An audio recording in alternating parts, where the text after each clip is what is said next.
Hello everyone, welcome to my channel. तो अभी आज हम बात करेंगे हमारी सोशियोलॉजी के अंदर नेक्स्ट टॉपिक की। तो सोशियोलॉजी के अंदर जो हमारा नेक्स्ट टॉपिक है, इसका नाम है effect of environment of individual. तो इसमें दिया गया है कि भाई जो हमारा इन्वायरमेंट है उसका क्या इफेक्ट पड़ता है हमारे इंडिविजुअल पर, यानी कि जो लोग होते हैं, जो मानव जाति जो होती है या कोई भी जो हमारी चीज़ें हैं सारी की सारी, या लोगों के ऊपर किस तरीके का प्रभाव हमारा पर्यावरण का रहता है। ठीक है, तो इसमें हमारा सारा का सारा इन्वायरमेंट के बारे में हम देखेंगे कि किस तरीके से प्रभावित करता है मानव जीवन को हमारा पर्यावरण। तो इन्होंने बताया है environment is a extensive of broader concept. ठीक है, तो इसमें जो पर्यावरण है वो बहुत ही एक्सटेंसिव क्यों है, क्योंकि बहुत ही फैला हुआ है, बहुत ही व्यापक अवधारणा हमारी मानी जाती है। एक ऐसा कंसेप्ट है जो बहुत ही फैला हुआ है। कौन सा कंसेप्ट है? हमारा इन्वायरमेंट का, क्योंकि इन्वायरमेंट तो हमारे चारों तरफ है, पर्यावरण everything around us in environment. तो वही हमारे जो आसपास जो है हर चीज़ पर्यावरण का हिस्सा है। ठीक है, और साइंटिस्ट जो हमारे हैं, scientist environment means only nature and physical condition in sociology. और जो भी हमारे जो सोशियोलॉजिस्ट तो नहीं दिए इसमें, साइंटिस्ट के अकॉर्डिंग ये चीज़ें बताई गई हैं हमारी, कि भी जो साइंटिस्ट है ना उनके अनुसार, वैज्ञानिकों के अनुसार जो है environment means only nature and physiological condition in sociology. तो साइंटिस्ट जो होते हैं हमारे वैज्ञानिक के अनुसार जो है, उन्होंने बताया है कि भाई हमारे समाज की जो भी, यानी कि हमारे समाज शास्त्र में जो पर्यावरण है उसका मतलब क्या है कि हमारी जो प्रकृति और जो हमारी फिजिकल कंडीशन यानी कि भौतिक परिस्थितियां ही उसमें शामिल होती हैं। तो ये हमारे वैज्ञानिक के अनुसार भी बताया गया कि समाज में जो भी हमारी प्राकृतिक और जो हमारी भौतिक चीजें होती हैं, वो हमारी जितनी भी कंडीशन इनकी होती है वो सारी की सारी हमारी समाज के अंदर आती हैं। ठीक है, तो समाज के अंदर आने के बाद जो भी इन्होंने, जैसे कि because of social nature of man everything around man including of experience with in the scope of environment. ठीक है, तो इसमें समाज के अंदर तो हमारी ये चीजें आती है, लेकिन जो भी मनुष्य हैं उनका जो सामाजिक स्वभाव है उसके कारण, because of social nature of man, तो वही जो कोई भी जो हमारे जो लोग हैं उनका जो हमारा सोशल नेचर है, यानी कि एक सामाजिक एक उनका जो व्यवहार है, तो उसके कारण क्या होता है, एवरीथिंग अराउंड मैन इंक्लूड। तो इसमें सारी की सारी जो चीज़ें होती है, यानी कि उनके जो आसपास की जो चीज़ें होती हैं, यहाँ तक कि भाई उनका जो भी अपने एक्सपीरियंस हैं, जो कि सारे के सारे इन्वायरमेंट के दायरे में आते हैं। ठीक है, तो वो भी सारी की सारी चीज़ें हमारी किसमें आ जाएंगी, पर्यावरण के अंदर आ जाएंगी। यानी कि जो भी लोग हैं, मनुष्य का जो भी सामाजिक स्वभाव के कारण उसके आसपास में हर चीज़ जो होती है, उसके आसपास के अनुभव होते हैं, सारे के सारे उसके पर्यावरण के दायरे में ही आते हैं। यानी कि आसपास की सारी चीज़ें और इंसान का व्यवहार और उसकी प्रकृति, सभी चीज़ें मिला करके क्या बोला जाता है, हमारा इन्वायरमेंट ही बोला जाता है। According to MacIver. तो मैकाइवर क्या है इसमें, मैकाइवर हमारे साइंटिस्ट हैं। And page total environment include physical and social aspects. तो भाई मकाइवर जो है उनके पेज के अनुसार उन्होंने बताया कि संपूर्ण इन्वायरमेंट जो है वो हमारा भौतिक और सामाजिक पहलू जो है वो उसके अंदर शामिल रहते हैं। कौन से एक्सेप्ट होते हैं, सोशल और फिजिकल। तो इन्वायरमेंट के अंदर हमारे फिजिकल और सोशल जो एक्सेप्ट जो होते हैं वो हमारे शामिल रहते हैं। ये बोला है हमारे मैकाइवर जो हमारे साइंटिस्ट हैं उसके द्वारा, ऐसा बोला गया, उसके पेज में ये चीजें शामिल हैं। According to Gillin and Gillin environment can be the explain as a natural environment and social cultural environment. ठीक है, और जो हमारे गिलिन होते हैं, गिलिन भी हमारे क्या है, साइंटिस्ट के अंदर आते हैं। तो गिलिन के अनुसार क्या बताया गया, अभी इन्वायरमेंट जो हमारा रहता है, यानी कि पर्यावरण जो हमारा रहता है, उसको प्राकृतिक जो पर्यावरण है या फिर सामाजिक सांस्कृतिक जो पर्यावरण है उसके रूप में समझाया जा सकता है। क्यों? क्योंकि जो इन्वायरमेंट है तो उसको सोशल कल्चरल का जो कल्चर इन्वायरमेंट होता है उसके रूप में इसको समझाया जा सकता है, क्योंकि जो प्राकृतिक वातावरण जो हमारा रहता है वो ही हमारा समाज का और संस्कृति का वातावरण मिलेगा। तो इस प्रकार से हमारा जो प्राकृतिक वातावरण है उसको सोशल और कल्चर इन्वायरमेंट के रूप में बताया जाता है, समझ सकते हैं हम। According to Landis. तो वही जो हमारा लैंडिस जो हमारे साइंटिस्ट थे, तो उसके अनुसार उन्होंने बताया कि जो इन्वायरमेंट है ना, उसको environment can B divided in 3 parts. तो उसको 3 पार्ट के अंदर उसको डिवाइड किया गया है, नेचुरल इन्वायरमेंट, सोशल इन्वायरमेंट और कल्चरल इन्वायरमेंट। तो भी 3 चीज़ों में 3 इन्वायरमेंट 3 तरीके के जो है हमारे पर्यावरण बताए गए हैं। तो सबसे पहले हमारा नेचुरल इन्वायरमेंट इसके अंदर आ जाता है कि भाई हमारा जो प्राकृतिक वातावरण है वो कैसा होता है। तो इन्होंने बताया all natural life condition forces and objects which influence life are included. तो अभी जो प्राकृतिक वातावरण हमारा बताया गया, इसमें क्या बताया, अभी जीवन को प्रभावित करने वाली जो भी हमारी जो नेचुरल लाइफ कंडीशन है, यानी कि प्राकृतिक रूप से जो हमारे जीवन की जो परिस्थितियां हैं, ठीक है, यानी कि जो भी परिस्थितियां नेचुरल और प्राकृतिक रूप से, वो सारी की सारी, और जो सारी की सारी परिस्थितियां हैं, जो सारे के सारे प्रेशर यानी कि ऑब्जेक्ट है या फोर्सेज हम जिसको बोलते हैं, बल हैं, ये सारी की सारी जो वस्तुएं होती हैं ये हमारी नेचुरल इन्वायरमेंट के अंदर शामिल होती हैं। तो नेचुरल कंडीशन है, फोर्सेस हैं। फोर्सेस का मतलब जैसे गुरुत्वाकर्षण जो बल होता है, मतलब कि जो एक नेचुरल चीजों के अंदर आते हैं वो किसी के द्वारा नहीं होता, वो ऑटोमेटिक होता है। फोर्सेस, ग्रेविटी फोर्सेस जो हमारे रहते हैं, जो हमारे नेचुरल लाइफ कंडीशन के अंदर हमारे काम करते हैं। नेक्स्ट हमारा सोशल इन्वायरमेंट इसके अंदर आ जाता है। तो इसमें जो बताया गया, it consist of social organisation, institutions and the social relationship. तो भी कुछ होते हैं हमारे सामाजिक वातावरण। तो सामाजिक वातावरण के अंदर क्या आ जाएगा, हमारे सारे के सारे सामाजिक संगठन आ जाएंगे, यानी कि सोशल ऑर्गेनाइजेशन इसके अंदर आ जाएंगी। हमारे इंस्टीट्यूशंस यानी कि हमारी संस्थाएं आ जाएंगी, और सोशल रिलेशनशिप यानी कि हमारे सामाजिक संबंध, रिश्ते नाते जो है वो हमारे इसके अंदर आ जाते हैं। हमारा सोशल इन्वायरमेंट रहता है कि सोसाइटी में, सोशल समाज में रहने वाले लोग जो किस तरीके से रहते हैं। नंबर 3 हमें हमारा आ जाता है कल्चरल इन्वायरमेंट। तो भाई कल्चरल जो इन्वायरमेंट है इसमें हमारा आ जाता है कस्टम, ट्रेडिशंस और uses, pattern and value are included. तो इसमें कल्चरल इन्वायरमेंट जो होता है इसके अंदर हमारे जो कस्टम, जो हमारे रीति रिवाज हैं, हमारी परंपराएं हैं, ठीक है, और जो हमारे पारंपरिक जो हमारे तौर तरीके हैं, हमारी जो मोरल वैल्यू वगैरह है, वो सारे के सारे कल्चर के अंदर, यानी कि हमारी सांस्कृतिक पर्यावरण के अंदर, यानी कि सांस्कृतिक वातावरण जो हमारा रहता है उसके अंदर हमारा आ जाता है। तो ये जो वातावरण है, पर्यावरण है हमारा, ये हमारे जो है 3 पार्ट में इसको डिवाइड किया गया है। The effect of environment on different age group in gives follow. तो भाई हमारे जो जो एज ग्रुप के हमारे जो इन्वायरमेंट है तो वो थोड़ा सा एक अलग प्रकार से दिए हुए हैं, जो कि हम आगे देखेंगे। और इनका जो हमारे अलग अलग एज के जो हमारे ग्रुप बनाए गए हैं, इन पर पर्यावरण जो है वो किस तरीके से प्रभाव डालता है वो भी हम इसमें देखेंगे आगे। तो वही हमारा जैसे कि बताया गया है कि भी एज ग्रुप के हिसाब से किस तरीके से इन्वायरमेंट में ढलते हैं, वातावरण में ढलते हैं। तो सबसे पहले एज ग्रुप में कौन सा आ जाता है, सबसे पहले आ जाता है चाइल्डहुड। ठीक है, तो चाइल्डहुड होता है हमारा बचपन। तो बचपन में इन्होंने क्या बताया, an infant has a adapt himself according to the environment right for birth. तो भी इन्होंने बताया कि जन्म से ही जो बच्चा होता है ना, इन्फेंट जो होता है जिसको हम छोटा शिशु बोलते हैं, तो जन्म से ही जो इन्फेंट शिशु होता है वो अपनी सारी चीजों के अकॉर्डिंग जो है ना वो ढलना स्टार्ट कर देता है। तो उसको वैसे ही ढलना पड़ता है, जैसे इन्वायरमेंट में वो रहता है तो वैसा ही ढलना स्टार्ट हो जाता है। और राइट फॉर द बर्थ, और गर्भ से जब वो बाहर आता है, यानी कि जब उसका जन्म होता है तो आते ही उसे सांस लेना, मतलब कि soon of the come of wombs, जैसे ही वो गर्भ से बाहर आता है, ही एज द बर्थ, वो सांस लेता है। सक मिल्क, वो स्तनपान करना स्टार्ट कर देता है, यानी कि माँ का दूध पीना स्टार्ट कर देता है। और ब्रेस्ट इन द एक्सेटरी एक्टिविटी, तो वही जो सारी की सारी एक्टिविटी, जो मल मूत्र त्याग करने की जो एक्टिविटी थी वो सारी की सारी करना स्टार्ट कर देता है जन्म के बाद। The child adapt himself easily. तो जो बच्चा जो होता है इस अवस्था में, बच्चा जो होता है बहुत ही आसानी से खुद को ढाल लेता है, जैसे कि पैदा होते ही ये सारे जो प्रोसेस जो एक्टिविटी करना स्टार्ट कर देता है और इसमें इजी आसानी से अपने आप को जो है ढाल लेता है। At this stage the child start to laugh, cry, smiling and recognise other. तो इसमें क्या होता है, ये जो स्टेज होती है हमारे बच्चे की, तो इस अवस्था में बच्चा जो है हंसता है, हंसना, रोना, ठीक है, और मुस्कुराना, तो ऐसी जो चीजें होती है और दूसरों की पहचान करना शुरू कर देता है। ठीक है, और इसमें he tried the communicate his feeling to other. तो वो क्या करता है, वो अपने जो भी उसकी जो भावनाएं होती है वो दूसरों को पहुंचाने की कोशिश करता है, यानी कि रो करके, हंस करके, स्माइल दे करके, तो अपनी भावना जो है वो दूसरों तक पहुंचाने की कोशिश करता है। अब इसमें आगे दिया गया है, he become the important part of his environment. ठीक है, तो ये जो है बहुत ही महत्वपूर्ण हिस्सा बन जाता है, तो ये इन्वायरमेंट का बहुत ही महत्वपूर्ण हिस्सा बन जाता है। He is the learn new habits, क्योंकि वो नई आदतें जो है वो सीखनी पड़ती हैं। ठीक है, he has to be the trained to eat different type of food, और उसे अलग अलग तरीके के जो खाने होते हैं उनसे भी सारा का सारा प्रशिक्षण देना पड़ता है, मतलब कि सारी की सारी चीजें वो सीखता है, क्योंकि उसे अलग अलग प्रकार की चीजें खिलाई जाती है, कभी दूध, कभी 4-5 महीने का होने के बाद, कभी फ्रूट, कभी कुछ नमकीन, मीठा, कड़वा, मतलब कि सारी की सारी चीजें जो है वो उसको देनी स्टार्ट की जाती हैं। ठीक है, तो कभी दवाई के रूप में, तो कभी न्यूट्रिशन के रूप में वो चीजें दी जाती हैं। Toilet training and other important part, तो इसमें भी क्या होता है, जो उसको जो ट्रेनिंग दी जाती है शौचालय की, कि उसको किस तरीके से यूरिन पास आउट करना है, तो बच्चे को ट्रेनिंग दी जाती है, छोटे बच्चे को थोड़ा सा सीटी बजाकर या फिर किसी तरीके से भी उसको जो है यूरिन पास आउट करने की जो ट्रेनिंग है वो दी जाती है। All this adjustment environment play an important role. तो ये जो एडजस्टमेंट होती है, ये जो सारी की सारी एडजस्टमेंट होती है, बहुत ही ज्यादा भूमिका निभाते हैं। किसी भी आदमी की जो स्टेज होती है उसमें बहुत ही अच्छी और बुरी आदतें भी हमारे सिखाते हैं।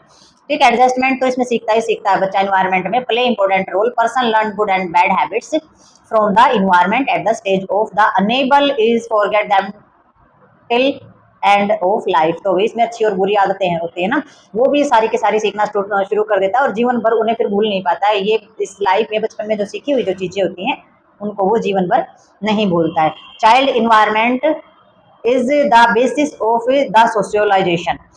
ठीक है, तो चाइल्ड इन्वायरमेंट क्या होता है? तो चाइल्ड इन्वायरमेंट हो जाता है हमारा जो कि बचपन से ही जो हमें इन्वायरमेंट दिया जाता है, बच्चे का जो पर्यावरण होता है, बच्चा जिस वातावरण में रहता है। तो चाइल्ड इन्वायरमेंट के अंदर हमारी कौन सी चीजें आ जाएंगी? ये हमारा मतलब कि एक बच्चे का एक सामाजिकरण आधार होता है, वो समाज में मिलना जुलना, समाज में रहना जो सीखता है, तो वो जो बेस होता है बच्चे का उस इन्वायरमेंट के अंदर आकर के बच्चे का बेस होता है। For example children like Ramu, Kamala and Rani. यानी कि इसमें उदाहरण के तौर पर बताया गया जैसे कि रामू है, कमला और रानी जैसे जो बच्चे हैं जिन्हें क्या होता है, who were picked up of the rear by wolf pro that wild environment can change human beings also to be like wild animals. तो ये जो बच्चे होते हैं जिनको क्या होता है, भेड़िए उठा करके ले जाते हैं, picked up and reared by the wolf, तो इनको भेड़िए उठा करके जो है ले जाता है। ठीक है, तो भेड़िया उठा करके पाला पोसा और मतलब कि ये साबित करते हैं।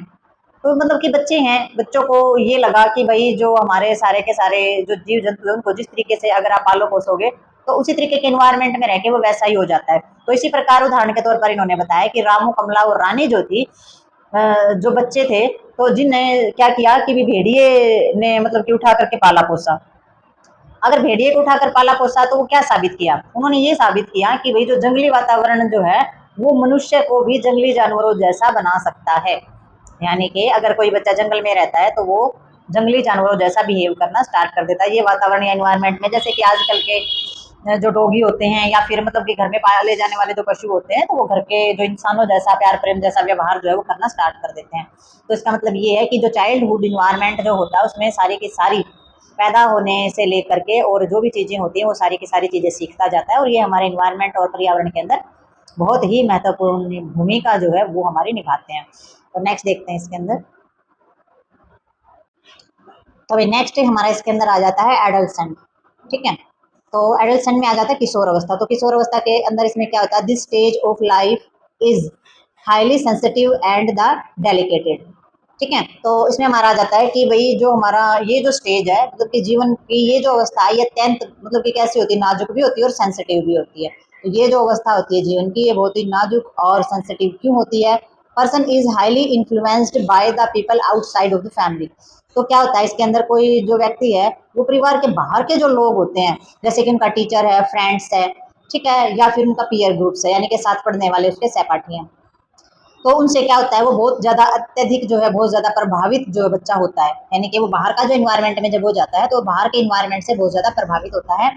ही may get related under the influence of the environment और he may arrange himself in some creative and the constructive activities. तो उसमें क्या होता है जब वो उन चीजों से जुड़ता है तो इसमें जो उन चीजों के प्रभाव में आकर के वो क्या करता है वैसी प्रतिक्रिया भी करता है। तो उन चीजों से रिलेटेड जब वो होगा, जब वो जुड़ेगा इन्वायरमेंट में ऐसी चीजों से, तो उसी तरीके की चीजों की प्रतिक्रिया भी वो दे सकता है। और वो क्या करेगा, वो अपने आप को कुछ मतलब कि जितने भी पॉजिटिव हमारी जो चीजें होती हैं कनेक्टिव, जितनी भी हमारी एक्टिविटी होती है जिनको रचनात्मक भी बोल सकते हैं या फिर हमारी पॉजिटिव एक्टिविटी भी बोल सकते हैं, उनके साथ जो है वो जुड़ सकता है। ठीक है, क्रिएटिव और कॉन्ट्रैक्टिव जो एक्टिविटी होती हैं उनके साथ जो है वो स्वयं को जोड़ सकता है। This age is called as an age of tension, emotional problems and relations. तो ये जो उम्र होती है किशोरावस्था जो होती है इस आयु में वही बच्चों में तनाव होता है, उनकी भावनाएं अलग होती हैं, समस्याएं और जो भी हमारा प्रतिक्रिया होती है, ये हमारा जो प्रतिक्रिया का युग बोला जाता है इसको। यानी कि ये जो उम्र होती है इसमें बहुत सारी तरीके की समस्याएं, टेंशन और तनाव बच्चे के अंदर रहता है, क्योंकि इसमें घर वालों का प्रेशर अलग से होता है, एडजस्ट हो जाओ, जॉब कर लो, पढ़ लो, टेस्ट क्लियर कर लो, शादी का प्रेशर, शादी के बाद की जिम्मेदारियों का प्रेशर, समाज का प्रेशर। तो इसमें बहुत सारे तरीकों का प्रेशर होता है क्योंकि समाज में रहकर बहुत सारी चीज़ों को सीखना होता है और उसके अकॉर्डिंग फिर अपना एक रास्ता भी चुनना होता है कि उसे क्या करना है। The child may be fix some ideals, role model और हीरोज एट दिस एज। तो भाई ये जो हमारी उम्र होती है बच्चों के यानी कि किशोर अवस्था की जो एज जो रहती है उसके अंदर क्या होता है, बच्चा जो है इस आयु में कुछ आदर जो उसके रोल मॉडल्स होते हैं, जो हीरोज होते हैं यानी कि जो उन्हें पसंद होते हैं, ठीक है, वो चुन सकता है कि भाई मुझे क्या बनना है। जब वो रोल मॉडल्स चुनेगा, भाई मुझे तो समाज के लिए अच्छा करना है, मुझे तो एक बहुत अच्छा टीचर बनना है, मुझे एक बहुत अच्छा साइंटिस्ट बनना है, मुझे बहुत अच्छा डॉक्टर बनना है, तो वो रोल मॉडल जो उनके होते हैं वो चुनता है और वो सोचता समझता है कि उसे जीवन में बनना क्या है, कौन सी दिशा में उसको जाना है। Environmental influence on adolescent is lasting and his personality brings to take definite shape. ठीक है, तो जो किशोर अवस्था होती है उस पर हमारी जो सारी की सारी जो चीजें होती हैं उनका प्रभाव जो है वो स्थायी होता है, और इसका जो भी हमारी जो पर्सनैलिटी होती है यानी कि जो व्यक्तित्व होता है वो हमारा निश्चित रूप से आकार लेना शुरू कर देता है। तो ये जो उम्र होती है ये हमारे इन्वायरमेंटल इन्फ्लुएंस के लिए हमारी होती है और इसमें पर्सनैलिटी पर बहुत ज़्यादा प्रभाव पड़ता है, और जो डेफिनेट शेप जो होती है यानी कि निश्चित जो चीज़ें हैं वो आकार लेना स्टार्ट कर देती हैं, यानी कि ये चुनाव का समय होता है, इसलिए बहुत ही माइंड पे प्रेशर जो है वो किशोर अवस्था में फील करता है, क्योंकि लाइफ की सारी आगे आने वाली जो जिंदगी होती है उसके सारे के सारे अहम फैसले जो है वो इसी अवस्था में लिए जाते हैं, चाहे वो घर गृहस्थी में जाने के हैं, चाहे वो समाज में जाने के हैं, अपनी जिम्मेदारियां निभाने के हैं, पैसा कमाने के हैं, सभी इंपॉर्टेंट जो हमारे रास्ते निकलते हैं वो इसी अवस्था से होकर के निकलते हैं, और इसी अवस्था में सबसे बड़ी जिम्मेदारी जो होती है वो हमारी किशोर अवस्था में ही रहती है। तो नेक्स्ट देखते हैं इसमें नेक्स्ट एज के बारे में। तभी नेक्स्ट हमारी इसके अंदर आ जाती है एडल्ट एज। ठीक है, तो एडल्ट एज में हमारी किस तरीके का इन्वायरमेंट होता है। An adult also can not neglect his environment. तो इसमें क्या होता है, जो वयस्क होते हैं ना यानी कि जो जवानी की जो अवस्था होती है इसमें जो है अपना जो भी किसी भी तरीके का जो चीज़ें होती हैं इन्वायरमेंट की, तो उसमें क्या करता है, इसकी जो चीज़ें होती है उसमें जैसे कि नेग्लेक्ट नहीं कर पाता है। मतलब कि नेग्लेक्ट करने का मतलब क्या होता है कि जो एडल्ट होता है यानी कि एक जवान जवान बच्चा जो होता है वो भी अपना जो उसका परिवेश होता है, ठीक है, तो उसकी उपेक्षा नहीं कर सकता, वो उसको नेग्लेक्ट नहीं कर सकता है। तो at this stage marriage, family, career, sexual behaviour etcetera, तो इसमें सारी की सारी अवस्थाएं हमारी आ जाती हैं एडल्ट स्टेज के अंदर। जैसे कि उसकी शादी हो जाएगी, उसका परिवार बस जाएगा, उसका कैरियर हो जाएगा, और जो उसका जो सेक्सुअल बिहेवियर है यानी कि यौवन जो व्यवहार है आदि सभी जो है उसके जीवन पे बहुत ज़्यादा मात्रा में क्या करना स्टार्ट कर देते हैं, प्रभाव डालना स्टार्ट करते हैं, इन्फ्लुएंस हिज लाइफ, तो उसकी लाइफ पे बहुत ज़्यादा असर डालना स्टार्ट कर देते हैं। He has to adapt himself to the environment. तो ये जो हमारी चीज़ें हैं इसके अंदर, तो इसमें क्या करना पड़ता है, एक मनुष्य जो है जब सारी चीज़ें उसकी लाइफ में आती हैं एक अडल्ट के जीवन में, तो उसे सारे का सारा जो इन्वायरमेंट है उसको एक्सेप्ट करना पड़ता है, उसके अनुरूप उसको ढलना पड़ता है। ठीक है, otherwise small adjustment and the failure can result in depression या फिर disorganisation, tension and future planning also depend upon environment. तो भाई इसमें जो है सारी चीजों के अनुसार जो है उसको ढलना तो पड़ता ही है, लेकिन अगर वो नहीं ढल पाता है ना तो वो क्या बोली जाएगी, मॉल एडजस्टमेंट बोली जाएगी, कि भाई वो जो अपनी स्थिति है सारी की सारी उनके साथ वो एडजस्ट नहीं कर पा रहा है। ठीक है, उसको असफलता मिली है अपने रिश्ते निभाने में, तो वही वो डिप्रेशन में आ जाएगा, ये हो जाएगा, उसमें स्ट्रेस तनाव वगैरह हो जाएगा, डिसऑर्गेनाइजेशन हो जाएंगी, सारी की सारी जो चीजें हैं हमारी वो भी सारी की सारी यानी कि ऑर्गेनाइजेशन नहीं रहेगी किसी भी चीज की, वो भी खराब हो जाएगी, तनाव जो है वो भी आ जाएगा। और जो फ्यूचर प्लानिंग है यानी कि भविष्य के बारे की में बनाई गई जो योजनाएं हैं उन वो जो होती हैं वो जो योजना है उनके परिवेश पर भी ये निर्भर करती हैं। यानी कि आप सारी की सारी अगर आपकी इन चीजों में आप फेल हो जाते हैं, ये चीजें नहीं निभा पाते, तो आप फ्यूचर की योजनाएं कैसे बनाएंगे अगर आप इन चीजों में फेल है तो आप फ्यूचर की योजना जब बनाएंगे ना, जब आप इन चीजों में आप एडजस्टमेंट अच्छा कर पा रहे हैं, आप सारी चीजों को निभा पा रहे हैं, तो फिर आप फ्यूचर की योजना जो है अच्छी बना सकते हैं। नेक्स्ट हमारा इसमें आ जाता है ओल्ड एज। तो ओल्ड एज हो जाती है हमारी वृद्ध अवस्था, ठीक है, या इसमें हम प्रौढ़ अवस्था भी इसको बोल देते हैं। वृद्ध अवस्था जो होती है वो 60-65 से आगे जाकर के होती है। तो this is the last of segment of life cycle. तो भाई ये हमारे जो लाइफ साइकिल होती है उसकी आखिरी स्टेज ही हमारी मानी जाती है। At this age the environment directly और indirectly influence of the individual. Divorce इसमें दिया गया है, जैसे कि डाइवर्स जो behaviour of children, death of life partner यानी कि स्पाउस या रिटायरमेंट, लॉनलीनेस, फिजिकल डिसेबिलिटीज इसके अंदर हो सकती हैं एक्सेट्रा, मेक एडजस्टमेंट डिफिकल्ट। तो भाई जो बुजुर्ग एज होती है उसमें कौन कौन सी समस्याएं आती है, कैसा इन्वायरमेंट हो जाता है, तो ये आखिरी चरण तो होता ही है लाइफ साइकिल का। तो इस उम्र में क्या होता है, इस उम्र में जो वातावरण है वो डायरेक्टली और इनडायरेक्टली जो है वो प्रभाव डालता ही डालता है किसी भी रूप में। ठीक है, किसी न किसी रूप में जो है व्यक्ति को प्रभावित करता है, जैसे कि तलाक हो गया है या फिर बच्चों का व्यवहार उसके प्रति ठीक नहीं है, और जीवन साथी की डेथ हो गई है, पति पत्नी में से गुजर गया है, या फिर जॉब कर रहे हैं तो वहां से रिटायरमेंट हो गई है, अकेलापन महसूस होता है, या शरीर में किसी प्रकार की बीमारी और फिजिकल डिसेबिलिटी हो गई है, शारीरिक रूप से सक्षम अगर वो नहीं है कुछ भी करने में। ठीक है, तो ये जो सारी की सारी जो चीजें हैं मेक द एडजस्टमेंट डिफिकल्टी, तो ये सारी की सारी जो है है जीवन को, और जीवन को बनाए रखने में, उसके समायोजन में कठिनाइयां जो है वो उत्पन्न कर देती हैं।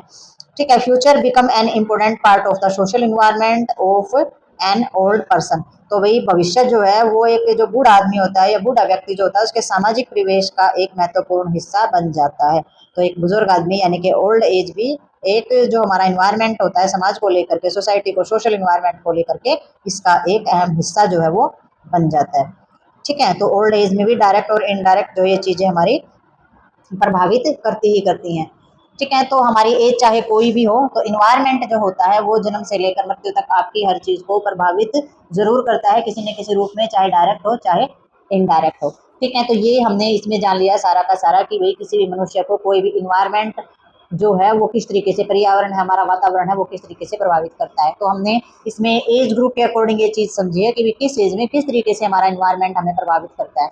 ठीक है, हमारी मनोस्थिति कैसी होती है, परिस्थिति कैसी होती है, हमारी इच्छाएं कैसी होती है, और हमें वातावरण कैसा मिलता है, किस तरीके का मेंटली प्रेशर हम पर होता है। ठीक है, तो ये हमने एज ग्रुप के हिसाब से 4 स्टेज के जरिए हमने पढ़ा है, जो कि हमारी चाइल्डहुड, और इसमें चाइल्डहुड के बाद हमारी एडल्सेंट इसके अंदर आ गई है, और एडल्ट एज हमारी इसके अंदर आ गई है, और ओल्ड एज इसके अंदर आ गई है। ठीक है, तो चारों जो लाइफ साइकिल है वो हमारे इसके अंदर देखे गए हैं।